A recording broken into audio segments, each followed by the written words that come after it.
रमज़ान मुबारक का भी आखिरी अशरे में लोग एतिकाफ़ वगैरह की तरफ उनका रुझान होता है, तो एक एज़ अ मोतकिफ़ उसको क्या क्या एहतियातें करनी चाहिए, क्या क्या ऐसी इबादतें करें जिसके ऊपर उसको ज़्यादा सवाब मिले?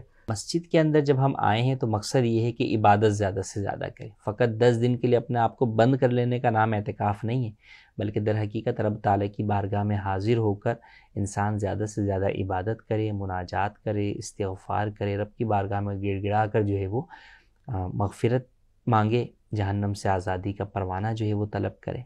अब इबादत की तरफ हम देखें तो जैसे नमाज़ों की हम बात करें तो मोतकिफ़ को इस बात का एहतमाम करना चाहिए कि उसकी तमाम नमाज़ें पहली सफ़ में तकबीर उला के साथ अदा हों। वरना ऐसा होता है कि मस्जिद के अंदर आने के बावजूद भी कई लोग जो है वो वज़ू के अंदर इस कदर ताख़ीर कर देते हैं कि जो घरों से आने वाले नमाजी हैं वो तो पहली सफ़ के अंदर खड़े हैं, मोतकिफ़ साहब आखिरी सफ़ के अंदर जो है वो खड़े हैं। तो जब आप आए ही हैं तो आम आदत भी ऐसी होनी चाहिए, लेकिन चलें एतिकाफ़ के दिनों से अपनी इस आदत को पुख्ता करें कि आप मस्जिद की पहली सफ़ में और तकबीर उला के साथ नमाज़ अदा करें। सुन्नत क़ब्लिया नमाज से पहले जो है वो पढ़ लीजिए, सुन्नत बादिया भी जो है वो सारी की सारी पढ़ें।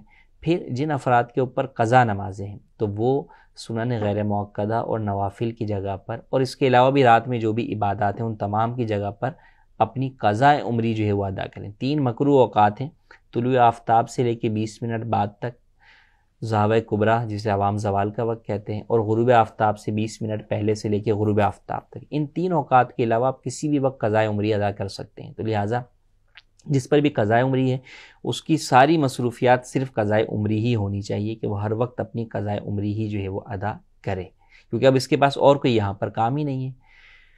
फिर इसके साथ जिसके ज़िम्मे क़ज़ाए उम्री नहीं है तो वो तिलावत कुरान करीम का एहतमाम करें। अगर अब तक आपका कुरान नहीं ख़त्म हुआ तो आप कोशिश करें कि अगर आपको तजवीद के मुताबिक कुरान पढ़ना आता है तो आप एतिकाफ़ के 10 दिनों के अंदर एक कुरान करीम जो है वो मुकम्मल ख़त्म कर लीजिए। फिर ज़िक्र अज़कार और तस्बीहात के हवाले से अपनी पाबंदी बनाएं कि भाई रोज़ाना इतनी मरतबा दुरूद शरीफ पढ़ूँगा, इतनी मरतबा जो है वो तस्बीहात पढ़ूँगा।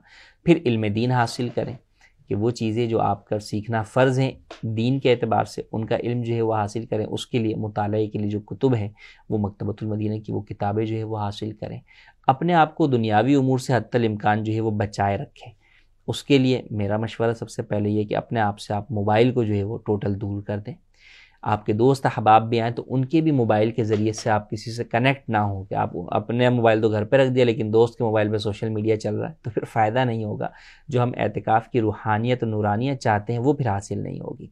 तो लिहाजा आप अपने आप को टोटल जो है वो दोस्तों से भी दीगर से भी अपने आप को जुदा ही रखें, अपने आप को इबादत के अंदर जो है मसरूफ़ रखें। कोई आए तो ठीक है, मुख्तसर सलाम दुआ जो है वो कर ली, उसे नेकी की दावत जो है वो दे दें।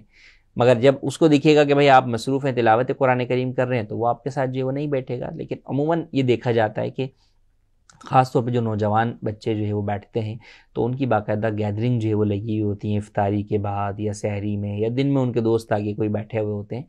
तो इससे इज्तिनाब करना चाहिए ताकि अमूमी तौर पर जब हम गुफ्तगू करते हैं तो उसमें फ़ुज़ूल गुफ्तगू भी आ जाती है, इससे मस्जिद का तक़द्दुस पामाल होता है, तो उससे भी बचना चाहिए। तो लिहाजा एतिकाफ़ ऐसा हो कि वो एतिकाफ़ हमारी ज़िंदगी के लिए एक जो है वो टर्निंग पॉइंट साबित हो, और उसके बाद हम अपने आप को इस कदर जो है वो सीधे राह पर लाने की कोशिश कर लें कि अब उसके बाद अगली ज़िंदगी हमारी जो है वो नेकियों वाली गुज़रे और गुनाहों से अपने आप को बचा लें।